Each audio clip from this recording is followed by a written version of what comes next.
Good morning student.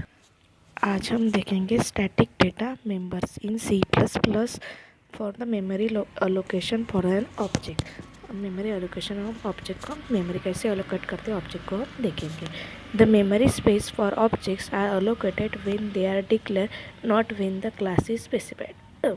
Class में हम specified करते हैं memory location for the object के लिए, तो इसलिए हम memory space for the object. For member function, when member function are created, it will occupy the memory space only once when they are defining in class. Class के लिए हम define करने के लिए मेंबर फंक्शन यूज़ करते हैं, उसमें हम क्रिएटेड करते हैं। So all objects created for that class can use the same member function, so no separate space is allocated for a member function when the objects are created।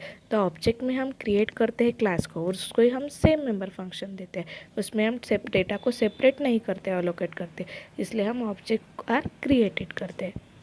For data members, only space for data members is allocated separately for each object when is created.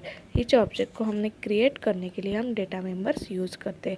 ये हमारा memory allocation for the objects. The separate space allocation for data member is essential. Separate space हम allocate करते हैं data member को because the data member will hold the different data values.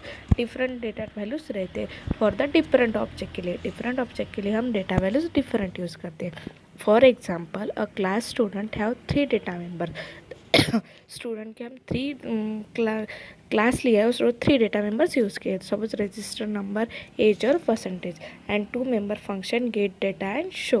2 member function use किए, get data और show, और 3 data members use किए, register number and age and percentage. If you an create 3 object, हमको 3 objects create करने पड़ेंगे क्योंकि हमारे 3 data members. तो हमने ऑब्जेक्ट लिया S1, S2 and ST। Then object S1 takes the space for register number, age and object S2 takes up the space for register number and age per। object S3 takes the space for register number, age and per। तो 3 object के हमने तीनों data members को space allowed किया है, but it will access the common member function. तो हमने इसमें कॉमन मेंबर फंक्शन यूज़ किया है, the get data and show. So it will take the space only one time when class is created. तो इसमें हमको स्पेस कम लगेगी और क्लास को हम क्रिएट करेंगे और at a time one time हम यूज़ करेंगे। नेक्स्ट है हमारा static data member. The static variables are normally use to maintain the values common to the entire class.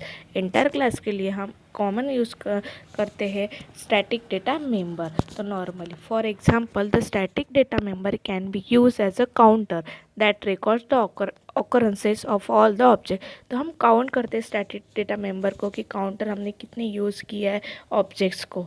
The static member variables as a certain characteristic. Static member variable के हम certain characteristics है, तो हम one by one देखेंगे। It automatically initialise the zero when the first object is created.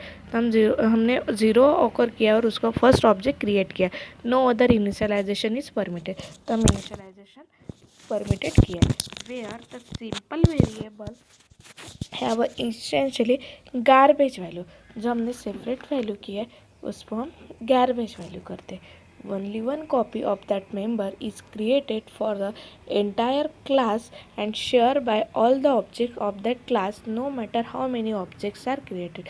तो हम ये नहीं डिनोट करेंगे कि कितने ऑब्जेक्ट्स हमने क्रिएटेड किए, तो उसको हम कॉपी करेंगे मेंबर को। It is visible only within a class but its lifetime is entire program. तो एंटायर प्रोग्राम को हम लाइव करेंगे इन द विजिबल है। इधर हमारा static data members. The static data member function, the member function that is declare as a static has the following property. तो हम static क्यों उसके यूज़ करते हैं डिक्लेयर, तो उसके हम प्रॉपर्टीज देखेंगे। The static function can have access to only other static member function और variable declare in the same class. Same class में भी हम यूज़ कर सकते हैं। A static member function can be called using the class name. उसको ही हम क्या बोलेंगे, class name. Like as a class name, scope resolution operator, function name, test, get, data हम स्टैटिक मेंबर फंक्शन में यूज़ करते हैं। अब हम इसका एग्जाम्पल देखेंगे। द हैश इंक्लूड आयो स्ट्रीम यूजिंग नेम स्पेसिफिक। हमने क्लास लिया है स्टूडेंट का और उसमें हम 3 इंटीजर रोल नंबर में लिया है, कैरेक्टर लिया है हमने नेम ने। और जब स्टैटिक स्कैर कोर्स, देखो यहाँ पे हमने स्टैटिक यूज़ किया है, ये हमारा स्टैटिक मेंबर फंक्शन का, तो हमने वो डिनोट किया है। The public void get data C dot enter the roll number C dot enter the name void put data.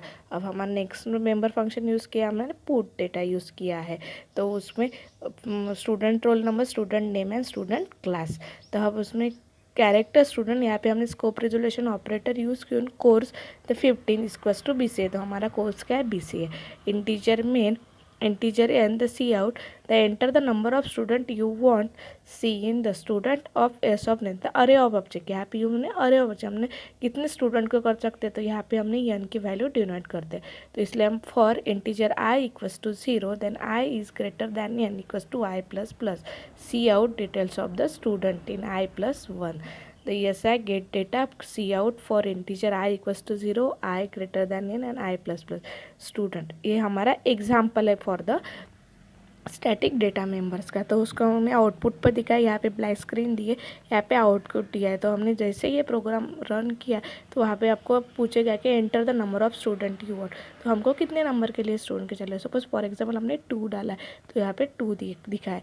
Details of the student इन 1, तो हम फर्स्ट स्टूडेंट का डिटेल्स देंगे, तो एंटर द रोल नंबर हमने 1 डाला और एंटर द नेम मीना डाला, तो डिटेल्स आएंगे स्टूडेंट की कि roll number is 2 and enter the second student का डाला हमने, enter the roll number 2 and enter the name equals to Deepu. तो स्टूडेंट 1 की इन्फॉर्मेशन मिली हमको और स्टूडेंट 2 की भी इन्फॉर्मेशन मिली। ये है हमारा स्टैटिक डेटा मेंबर्स।